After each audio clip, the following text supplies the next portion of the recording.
Kermit the Frog. What the? You've spent your entire career with someone's hand up your ass.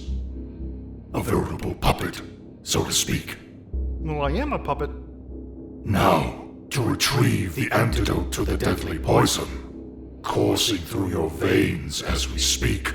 My first question would be, how? You must stick your hand up someone else's ass. You have 2 minutes before the poison kills you. Will you die a puppet, or live a puppet master? Make your choice.